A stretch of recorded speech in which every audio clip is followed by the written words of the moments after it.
know. I think your tits are getting bigger. Mine? FBI, open up!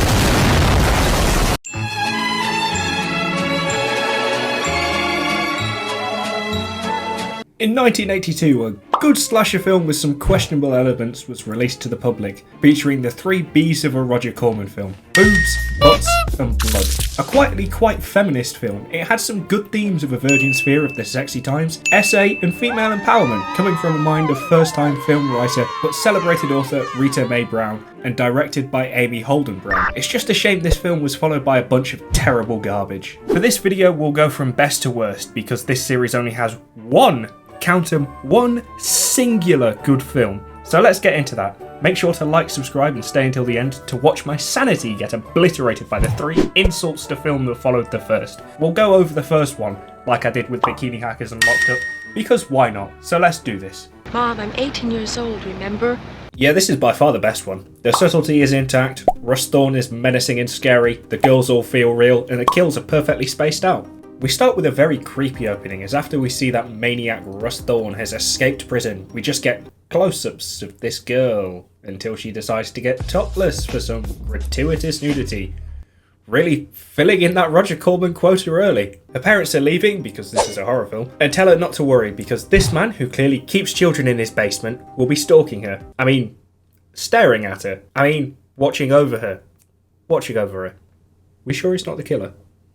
It's also revealed here that Pedo McPedoface won't be into her as she's a legal adult at 18 years old. Mom, I'm 18 years old, remember?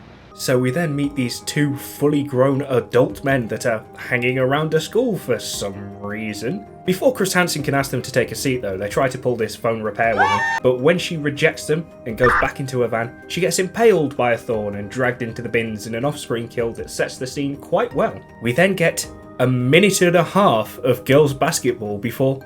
Hang on, did I accidentally splice this with porn?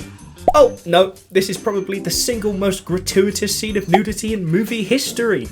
There are reasons to have nudity in horror, but there is absolutely no reason whatsoever for this scene to be in the movie. That's not to say that something being pointless automatically makes a film worse or a scene bad, but this is just jarring as it was clearly added to fulfill a quota, rather than because the cast or crew wanted it to be in here. They needed it to be in here. It doesn't help that it goes on for pretty much a full minute, completely uninterrupted, with some movements that literally just serve to give us a better view. It's shot like a porno. It might have been more palatable if it had been from Thorne's POV, or we at least got something to do with the story, but as it is, it just feels like the film got ground to a halt just to see some DNA. Following on from the hub-worthy shower scene, we get the girls talking shit about Valerie, who hears and then declines an invitation to the slumber party, running away in a less silly manner than Sidney Prescott, and the girls then leave with one forgetting she left some books somewhere, but she gets spotted by the killer Russ Thorne. A chase sequence that is better than literally any sequence in Scream 5 happens, and Linda, who I'm pretty sure is the girl whose towel floats away in that one scene, proves she's not stupid, but is no match for this grown man with a power tool. Starting to see a theme here. It's a very tense scene that shows the quality of the director very well and communicates the abilities of Russ Thorne very well, as Linda doesn't do a single dumb thing here, but she was just put into an unwinnable situation. It makes Thorne all the more scary. Later on, we get a hint that Thorne is in the area. Did the telephone repairman come by today? Yeah, I saw his van across the street. Great. But we also keep seeing fake outs from the film from this girl's boyfriend, the peephole woman, and this man who is definitely guilty of something, even if it's not murder. So the girls come around and pull out weed in front of this man, and he promises not to call the police because presumably he doesn't want them snooping around his collection of human parts in his house. And he leaves, soon to be replaced by these guys who decide to turn up and decide to pervert the window again for a full minute. Meanwhile, Valerie and the most annoying character in the film, Courtney, are having a girls' night in where we finally see some man butt.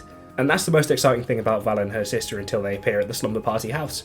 Diane and the Predator meet outside as this creep is hacking snails to pieces, but once she goes inside, he gets thorned in a kill, which very nicely shows the quality of the practical effects used here, even if it is a bit weird.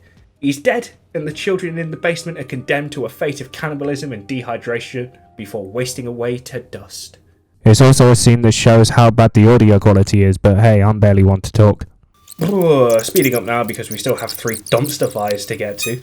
The boys play a weird prank on the girls, Diane goes to shag her boy toy, then she finds that heads will roll as he's been decapitated. Then she's next in what is probably the most iconic shot of the film. It's also the best shot in the film as it perfectly shows the themes of the movie, with this man towering over her with a phallic weapon which he intends to force into her. Whether it's about a virgin's fear of sex, assault, sexual violence, the theme is subtle enough to not be annoying, whilst also strong enough that you see it and get it. The gang figure out something is up when the pizza guy arrives with pizza but no eyes. Then their phone line goes down. The guys decide to make a run for it, with one getting drilled in the garage and the other one getting stabbed in a great scene on Valerie's garden that's intercut with the horror film she's watching. The guy from the garage crawls back to the house but they don't let him in and he dies to Thorn.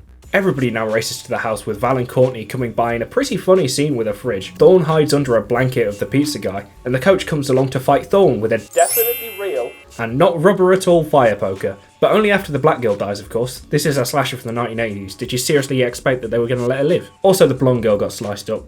Once the coach and Courtney get Thorn on the ground, Trish comes running out with a knife and stabs him. Unluckily for her though, she's in a horror film. So this doesn't deter the killer, and he gets up and kills the coach. The final showdown sees Valerie become Jason, the second best slasher villain of all time, and beat the second best antagonist of the series. She chops his drill bit off, hacks his hands away, slices him open, which all sends him into the pool. She then gets Thorn to impale himself on the machete, and he finally dies after getting beaten, mutilated, slashed open, beaten, impaled, and beaten.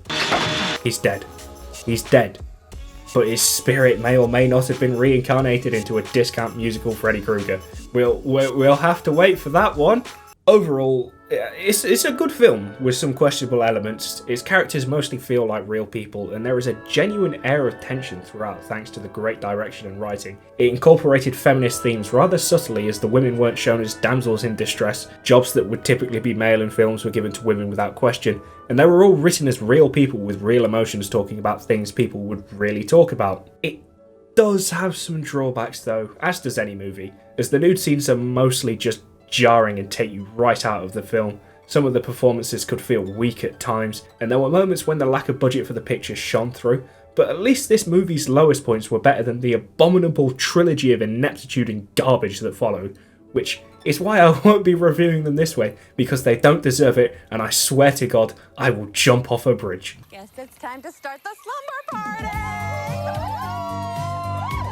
The least bad Of this trilogy of terribleness is the Slumber Party Massacre remake, a sci-fi remake which it shows throughout. It feels mean-spirited, as if it hates the original source material, feeling at times that it only exists just to settle some imaginary score with the original trilogy. This movie at least starts with a massacre, so at least it's not the bottom film in this list, as this one starts with this piece of wood getting expertly carved up, whilst the slumber party for the deaf, dumb and blind carry on without a care in the world. Russ Thorn does look pretty unhinged and brutal in this version, and his actor did a very good job here, but he also gets defeated by this girl before the opening credits even begin to roll. Then he's just back decades later just because. It's so dumb and actively makes his presence a lot less scary, especially because when the girls do properly kill him, none of them die to him. It kind of makes him look like a pussy.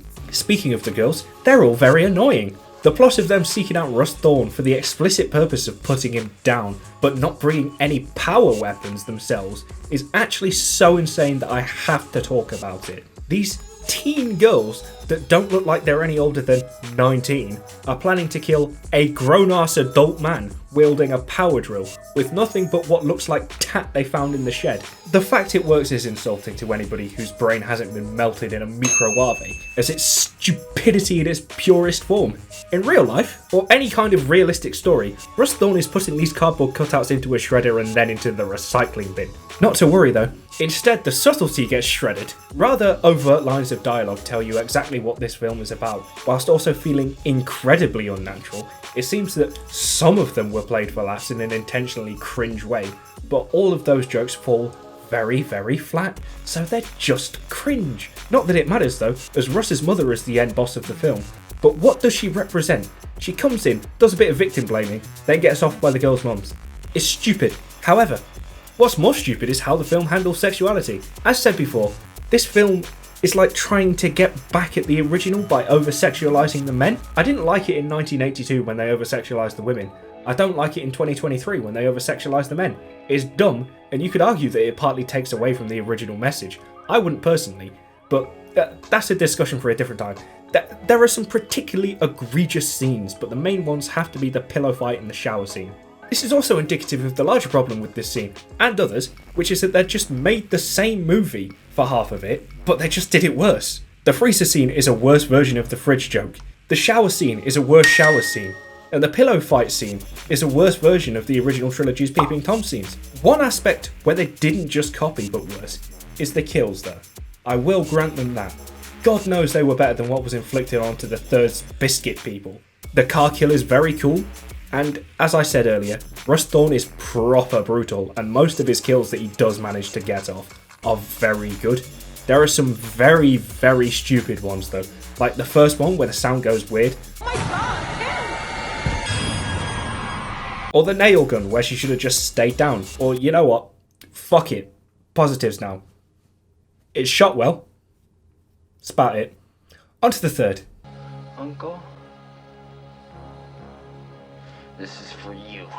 Nice little double entendre there. This is third because number 2 is genuinely one of the worst films I've ever seen from an actual studio. It makes me so angry to watch it that it couldn't be anywhere but the bottom. But for the minute, we'll discuss the third one. Right off the bat, one thing that really ground my gears was the amount of red herrings. Hey, the killer is this creepy guy. Hey, the killer is this paedophile that broke into your house. I was half expecting the movie to frame me as being one of the killers. Mind you, literally anything I'd have said would have been better acted and more natural to hear than this film's dialogue. So many things are said in a way that's unnatural, and not in a creepy way, but instead a way that screamed bad writing or a way that made you question whether these people are indeed actors. One positive for the film is that whilst it had probably the most nudity in the series, there are actually some scenes where you could argue that there is a reason for the characters to be wearing little or nothing. Until one of the most baffling decisions I've ever seen involving nudity in film, and yes, I am including Locked Up in that comment. If you've seen the film, then you know the scene that I am talking about, and it just flies in the face of good taste and quality filmmaking. The director didn't want it. I'd be surprised if the actors did. And I don't see why that was the scene that they decided to reshoot just to add some extra padding to the film, especially when the others seem to just watch it happening without doing anything. But that's okay though, because there are so many character choices that are flat out illogical that it makes you hate the protagonists because they have the IQ of an average Derby resident. There were times they could have stabbed the killer, taken his drill away, beaten him up when he gets injured. He even gets speared in the fucking leg and they do nothing. I know it's kind of a joke that slasher characters make stupid choices, but these people seem like they were actively rooting for their own deaths and the deaths of their friends. The kills are wank, especially the guy made of biscuits, but the girl in the window was legitimately the funniest thing I've ever seen from a movie since I watched Scrapper a few months ago. She literally just fails her escapes, dies, and then gets gutted. However, it is nice to see the police being portrayed as incompetent wankers throughout, as a bit of reality was sorely needed in this film, though not as much as the bottom spot needed it. Like a dream to you. The only saving grace is the recast of Courtney. I wasn't a fan of her in the original, but this new girl is actually pretty decent. She can act and pours a lot of herself into this role, but she was truly wasted by this shit film. One of the main gripes I have with this moving garbage fire of a movie is that it loves to drill home the point of these girls being in a band. This leads to it having far too many songs that the actors didn't even sing, and the film ends up becoming a musical. That's not even an exaggeration, by the way. IMDb literally has this listed as a musical as well as a horror film, and to act as a misery compiler, the songs aren't even that good. They're very dated, simple and boring mostly. The one nude scene in this film, that of course it has because Roger Corman financed this, is stupid and a worse, more gratuitous copy of the first film's scene at the window. However, it maintains a sexually creepy opening with even more creepiness than the first, with the first film being spliced in there for good measure. Oh my god, we get it, they sing movie. The villain is a cool concept and the actor gives it his all in a spirited performance, but he does nothing for so long except give silly visions, and then when he does appear, you're too busy asking questions to care. Is he real? Was he giving Courtney her nightmares? Is he just a nightmare? Also, he has no aura about him. He looks like a biker or a bad Elvis impersonator, or the rogue son of a bitch. Matt is far too old looking for this role. He's a grown man with a wife and a mortgage. Chris Hansen needs to deal with this, whilst TJ also sucks major balls both character and performance wise, so at least this film is sticking with the franchise tradition of the male characters being unlikable twats. Oh my god, we fucking get it. They're in a band. Leave us alone. The close-up shots give me motion sickness on top of making me uncomfortable. But at least the police are incompetent wankers, so it's nice to see some reality in this stupid bollocks. The story is virtually non-existent as nothing is real for most of it, and the rest might all be a dream anyway. I don't know. The characters all suck as well. They abandon their friends recklessly, leaving them to face their deaths afraid, alone, and abandoned. And it gets so bad, Courtney's last friend in the film literally throws herself off a building because the character just didn't want to be in this movie anymore. But even her death couldn't bring her peace. R.I.P. You did not deserve to be in this shit film. Finally, this movie made me feel like I was in a saw trap because I didn't appreciate movies enough. Taylor. 2 years ago, you decided to take a chance on Jared Cohn's movie Jailbird, instead of going to the cinema to see a real film, to live to see another day. You must finish watching all 4 Slumber Party Massacre films back to back, or I can taser your balls. In hindsight, I'd strangle my own balls with my signed Nottingham Forest top if I meant I never had to watch a movie as bad as the Slumber Party Massacre 2 again. Never talk to me about any of these films bar the first one again. Please subscribe and never, ever watch these last 3 films.